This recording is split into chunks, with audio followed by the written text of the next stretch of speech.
Cain and Abel, Arabic, Habil Qabil, are believed by Muslims to have been the first two sons of Adam and Eve. Although they are not mentioned by their names in the Quran, the story in the Quran is virtually the same as the Hebrew Bible narrative, saying that both the brothers were asked to offer up individual sacrifices to Allah Rabbul Izzah. Allah Rabbul Izzah accepted Abel's sacrifice because of Abel's righteousness, and Cain, out of jealousy, slew Abel. This was the first ever sin committed upon earth, but Abel was chronicled in history as one of the first believers and as the first ever murderer. Although Islam does not traditionally view Abel as a prophet, some scholars speak of him as a prophet like his father. Of Adam's first children, Cain was the elder son and Abel the younger. Each of them presented a sacrifice to Allah Rabbul Izzah, but it was accepted only from Abel. Because of the latter's righteous attitude and his faith and firm belief in Allah Rabbul Izzah, after the offering of their sacrifice, Cain, the wicked sibling, taunted Abel out of envy and told him that he would surely slay him.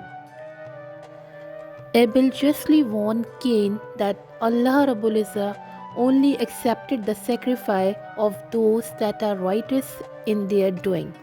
He further went on to tell Cain that if Cain did indeed try to slay him, Abel would not retaliate and slay him, because the Allah Rabbul Izzah fearing would never murder for the sake of envy. Abel then told Cain that in murdering him, he would carry the way out not only of his sin but also of the sin of his victim. The victim, as a result in suffering the injustice, would be forgiven his own sin, and the murderer, while being warned, would consequently increase his own sin. Abel preached powerfully and reminded Cain that the punishment for murder would be that he would spend the afterlife in the fire of hell. The innocent pleading and preaching of Abel had no effect upon Cain, for he was full of arrogance, pride, and jealousy.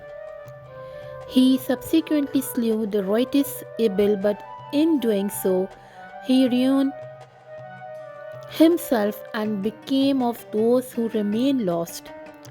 This would be the earliest example of the murder of righteous man taking place upon the earth. In the future, many other evildoers would slay the wise and pious believers. Right after the murder took place, Allah Rabbul Izzah sent a crow who scratched the ground to show Cain how to hide the dead body of his brother. Cain, in his shame, began to curse himself, and he became full of guilt.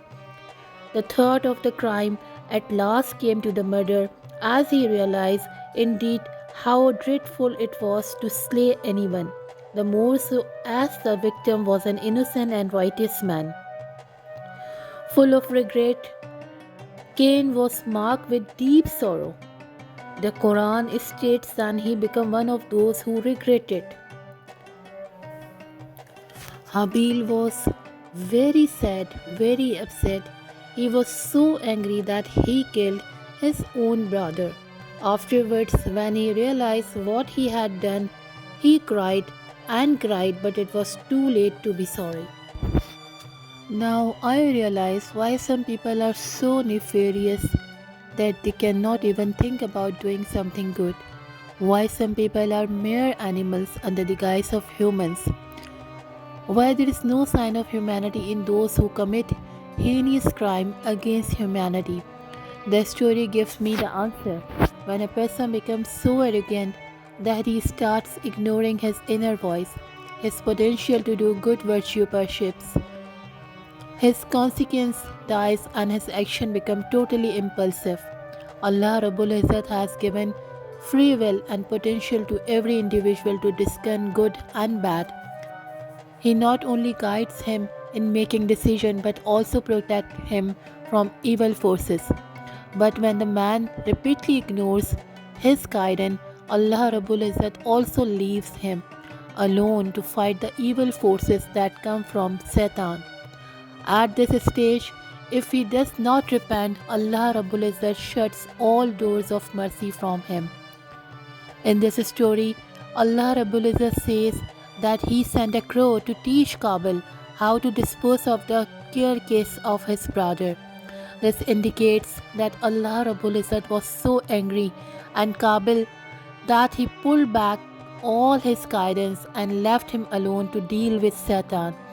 Satan quickly took advantage of the opportunity and reached there in the form of a crow and taught him how to conceal his crime and become a complete criminal. In the path of evil, if a man decided to go alone, he is left alone until he repents and tries to come back. Those who do not seek guidance do not get it. The path of evil has a greater competitive force, and one can only get rid of it by seeking forgiveness and searching for Allah Rabbul Izzat goodness in one's own self. Greed can never be satisfied. Thus, every person must learn to live happily with what he has. Otherwise, his dissatisfaction will take him to the path of sin and evil. Most of us must have heard the story of Qabil, Cain, who killed his younger brother Habil, Qabil, out of intense envy and arrogance.